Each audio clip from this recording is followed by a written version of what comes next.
नमस्कार दोस्तों, मुझे तो आप जानते ही होंगे। मैं हूँ वंश और स्वागत है आपका एक और नई दिल दहला देने वाली कहानी में। जैसा कि आप सभी जानते हैं, मैंने पिछली वीडियो में बताया था। मैंने जो पिछली वीडियो है वो लंबी दहर माइंड से स्टार्ट की थी और मैंने उसके एपिसोड निकाले थे। तो ये है लंबी दहर माइंड्स का एपिसोड 2। पिछली वीडियो हमने दो दोस्त अभय और साहिल के बारे में देखी थी और उनकी कहानी के बारे में सुना था। लेकिन आज की ये जो कहानी है ये दो पति पत्नी की है, डॉक्टर पति पत्नी। ये बहुत ही ज़्यादा खुशहाल परिवार है, लेकिन एक टाइम इनकी लाइफ में एक ऐसा मोड़ आता है जो इन्हें बहुत टाइम तक झंझोड़ के रख देता है। और इतना खौफनाक पल होता है वो, जिसे मुझे सुनाने से ही मतलब गूज़बम्स आ जाते हैं। तो मैं स्टार्ट करता हूँ। लंबी देहर माइंस की बैक स्टोरी आप लोगों को पता है कि वहाँ पर 50,000 अप्रॉक्स लोगों की डेथ हो गई थी। तो अब ज़्यादा ना कुछ बोलते हुए मैं अपने एपिसोड 2 को स्टार्ट करता हूँ। ये कहानी है रेखा और रवि की। दोनों ही पति पत्नी चंडीगढ़ में रहते थे और दोनों ही डॉक्टर्स थे। उनकी एक छोटी सी बेटी थी, नाम स्वीटी था। जो स्वीटी थी वो मतलब जिस वक्त पैदा हुई थी, तो जो रेखा थी उसे घूमने फिरने का बहुत ज़्यादा शौक था। लेकिन स्वीटी के पैदा होने के बाद उसने घूमना फिरना एकदम बंद ही कर दिया। होता है ना कि अपनी इच्छाओं को एकदम दबा के रख दिया, वैसा ही कुछ। तो धीरे धीरे जब स्वीटी बड़ी हुई, वो 15 साल की हुई, तो उसे अपनी मम्मी जैसी आदत लग गई घूमने फिरने की। तो एक बार स्वीटी अपनी मम्मी और पापा से कहती है कि पापा, एक ऐसी जगह घूमने चलते हैं जो हम जानते भी नहीं, उस जगह के बारे में जहाँ हम गए भी नहीं है।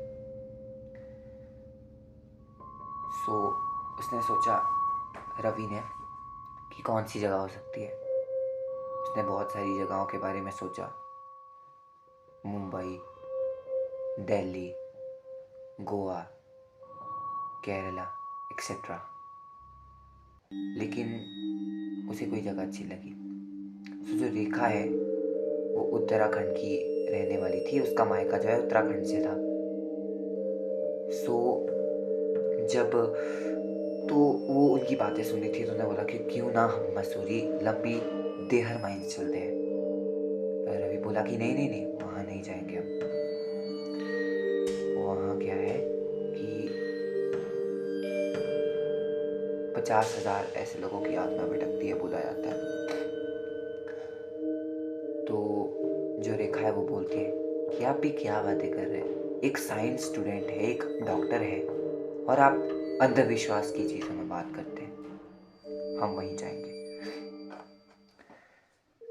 बच्ची भी है, 15 साल की स्वीटी बोलती है, उससे क्या पता क्या है लंबी देहर माइंड्स। वो बोलती है कि पापा चलते हैं ना प्लीज़, हम घूमेंगे फिरेंगे, घर आ जाएंगे बाद में। दोनों उसको मनाने लगे, बोलने लगे कि प्लीज़ चलो चलो चलो।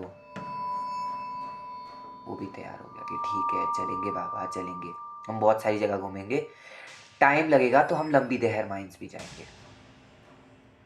दोनों खुश हो गई। तो ऐसे ही जब वो मसूरी पहुंचे, उन्होंने बहुत सारी जगह कटवा दी लंबी देहर माइंस जाने के लिए। लंबी देहर माइंस गए। मसूरी में था रवि का एक फ्रेंड सुमित, एकदम डेयरिंग सा बंदा था। तो जब वो लंबी देहर माइंस सुमित के साथ घूम रहे थे, तो एक लड़कों का ग्रुप था वहाँ पर। उनकी बातें लगी थी कि भाई अभी तो सब आ सकते हैं, हिम्मत है किसी में तो कोई रात में आके यहाँ दिखाओ। तो ऐसे यहाँ पे वो बंदे खड़े, यहाँ से वो स्वीटी उनकी बातें सुन रही है। उसने बोला कि पापा हम रात में आएंगे। वो बोलता है कि क्या है, तुम नहीं जाएंगे हम रात में, चुप रहो तुम, पता नहीं कैसी कैसी बातें करती रहती हो, नहीं आना ना रात में। बोला नहीं ना मैंने तुम्हारे को कि यहाँ पर ऐसे ऐसे वो होता है, यहाँ पर वो 50,000 लोगों की आत्मा। और फिर उसके बाद रेखा बोलती है कि आप भी क्या बोल रहे हो, यहाँ कहाँ आत्मा होती है, आत्मा वात्मा थोड़ी ना होती। फिर जो सुमित होता है वो बोलता है कि भाई चलते हैं, घूमते हैं रात को, कौन सा मैं डरता हूँ। फिर वो घर गए, पहले होटल आए वापस, फिर रात को 11 बजे निकल पड़े। तो कुछ लोगों के शरीर ही ऐसा होता है, कुछ का एटीट्यूड, कुछ की बॉडी ही ऐसी होती है जिनको देख के लोगों को डर लगता है, उनको कुछ बोल नहीं सकते ज़्यादा। सुमित ऐसी टाइप का था। सुमित ने एंट्री ले ली वहाँ। सो उस टाइम उनके हाथ में थी टॉर्च, होती है फ्लैश लाइट्स। उसके उजाले में वो देख रहे थे तो उनको क्या दिखता है, एक लाल सी पोटली है नीचे। वो भी मतलब बाकी को नहीं, जो है वो स्वीटी वो पीछे चलती थी उसे दिखती है। तो वो बोलती है पापा पापा देखो ये क्या है। वो बोलते हैं कि ये इसे हाथ मत लगाना, यहाँ अजीब अजीब चीज़ें, तंत्र मंत्र, पता नहीं क्या होगा, किसका है, छोड़ो इसको परे, और वैसे भी बहुत हो गया है, अब घूमते हैं और घर चलते हैं। वो स्वीटी बोलती है कि क्या पापा आप भी क्यों डर रहे हैं, खींच के उस पोटली को लात मारी, लाल कलर की उस पोटली को। सो फिर उस पोटली को लात मारी तो रवि को आ गया गुस्सा। उसने बोला कि अब तुम्हारा बहुत हो गया, मैं तुम्हारी हर बात सुन रहा हूँ, हर बात समझ रहा हूँ कि घूमने चलो, यहाँ चलो, वहाँ चलो, फिर तुम मेरी सुन ही नहीं जा रहे, तुम्हारा ही सुन रहा हूँ मैं और तुम मेरी नहीं सुन रहे। ऐसा करके खींच के सबको होटल ले गया। वो रात ठीक कटी उनकी। लेकिन अगले दिन उन्होंने क्या किया, अगले दिन जो है वो स्वीटी है, उसे जो ये राइट साइड वाला होता है ना, जिस साइड से उसने लात मारी है उस पोटली को, वो साइड उसकी दर्द करने लगी। उसे बोलने लगी कि मुझे इधर बाजू में बहुत सॉरी इधर पैर में बहुत दर्द हो रहा है, टांगों में बहुत दर्द हो रहा है, ऐसी शिकायत करने लगी। उसे हॉस्पिटल ले गया, ट्रीटमेंट चला उसका।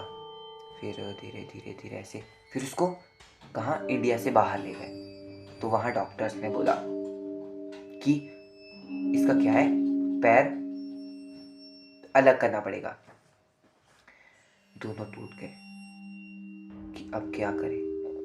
15 साल की इस बच्ची के साथ ऐसा हो गया, हमें इतनी भी उम्मीद नहीं थी। उसके बाद वो बच्ची, उसका ट्रीटमेंट चला, उसका जो है वो पैर है वो अलग कर दिया। फिर रवि को उसकी बुआ का फ़ोन आया। वो बुआ बोलते कि ये कोई बाहरी हवा का काम है, इसे इंडिया ले आओ वापिस, किसी मंदिर में ले जाओ। तो उसे ले आए इंडिया। फिर उसके कहाँ ले आए, मेहंदीपुर बालाजी वहाँ ले आए। तो वहाँ फिर ले जाने के बाद बोलते ना, वहाँ पर जैसे भूत वूत हटाया जाता है वैसा कुछ। तो कुछ टाइम तक उसे राहत मिली, अच्छी राहत मिली। तो पैर तो अलग हो गया था, तो वो व्हील चेयर पे थी। फिर से उसे वो दर्द शुरू हो गया। इस बार उसे बाजू में दर्द हो रहा था। उसे बाजू में दर्द की शिकायत थी। फिर से उसका ट्रीटमेंट चला, जिसकी बाजू में पूरी नीली पड़ गई थी। उसका ट्रीटमेंट चला, ट्रीटमेंट चला। फिर ऐसे ही मतलब वो दर्द ख़त्म नहीं हुआ। फिर आने वाले टाइम में 2022 आ गया। 2018 से कहाँ आ गया 2022। कितनी साल की होगी वो, 15 की थी, 16 17 18 19 साल की हो गई वो। 19 साल की होगी तब उसका ट्रीटमेंट चल रहा है। डॉक्टर्स ने बोला कि अब ये कुछ महीने की ही मेहमान है, इसे घर ले जाओ, इसके साथ अच्छा टाइम स्पेंड करो।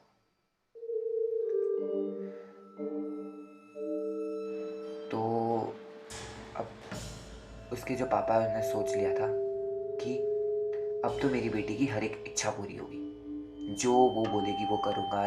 जो होती है ना बकेट लिस्ट बच्चों की, कि ये चाहिए, ये चाहिए, ये चाहिए, वो सब चाहिए, सब पूरी करूँगा। ऐसा करके जनवरी से टाइम आ गया दिसंबर। तो वो लड़की ने बोला, स्वीटी ने, कि पापा हम हिल स्टेशन चलते हैं, वो जो टेंट में होती है ना कैंपिंग, कैंप फायर वगैरह, वो करेंगे, बोन फायर। सो मैं बोला कि ठीक है। जो उसके पापा है रवि, उसने डेडिकेटेड होके एक गाना बनाया था, डेडिकेट होके, कि मेरी बेटी के लिए, इसके इस दुनिया में जब तक वो है तो उससे पहले मैं उसे गाना सुनाना चाहता हूँ, ताकि मुझे भी कोई सेटिस्फेक्शन हो। सो उसने ये मतलब जो गाना है वो लिखा था, गिटार वगैरह बजाना आता था रवि को। सो जब वो वहाँ थे तो जो अच्छा व्यू था, मतलब हिल स्टेशन के पास, रवि बोलता है कि रेखा को कि तुम मेरी बेटी के साथ मतलब फ़ोटो वगैरह ले लो, मैं थोड़ी लकड़ी इकट्ठी करता हूँ।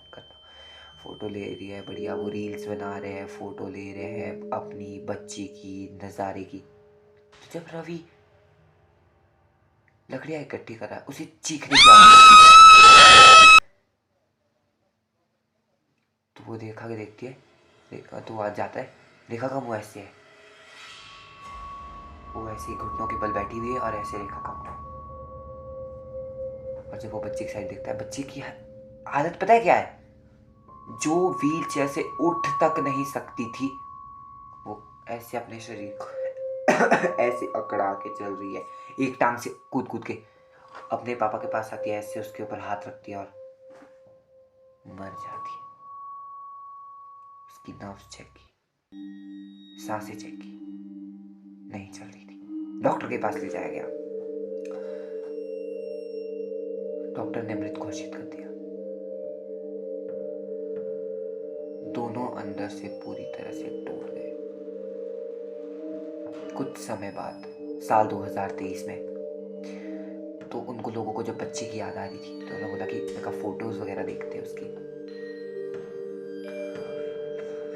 तो जो जब वो फोटो स्क्रॉल कर रहे थे ना, तो एक फ़ोटो ली हुई थी माँ ने, सेल्फी ली हुई थी, ऐसे पीछे बच्ची है, ऐसे मान लो कि मैं हूँ रेखा, पीछे है बच्ची, ऐसे ऐसे फ़ोटो ली हुई है सेल्फी। सेल्फी में कितने लोग होने चाहिए? नहीं, दो नहीं, 3 लोग थे, रेखा, स्वीटी, और स्वीटी के पीछे एक वाइट कपड़ों में पूरा लंबे बाल में इंसान था, और ऐसे लंबी लंबी नाखून उसके, ऐसे हाथ रखा हुआ है स्वीटी के कंधे पे, ऐसे।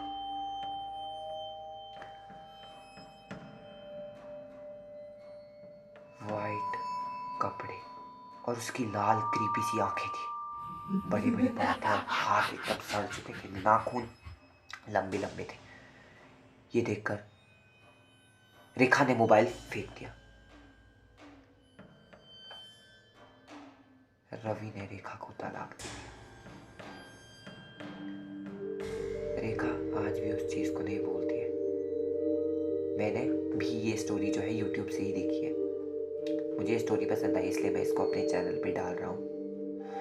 तो जो उस यूट्यूबर ने कहा था कि मैं जो ये फ़ोटो है वो आपके साथ शेयर नहीं कर सकता, बिकॉज़ रेखा जी ने उन्हें वो शेयर की थी, तो उन्होंने उनसे मना किया था कि शेयर करें उनको, ठीक है। तो आज की ये कहानी यहीं पर ख़त्म होती है। आपको मेरी कहानियाँ कैसी लगती है मुझे कमेंट में ज़रूर बताइएगा, और मेरी वीडियो को लाइक कीजिए और चैनल को सब्सक्राइब कीजिए। और आज की कहानी यहीं पर समाप्त होती है। मिलते हैं अगली कहानी में, लंबी देहर माइंस का एपिसोड 3।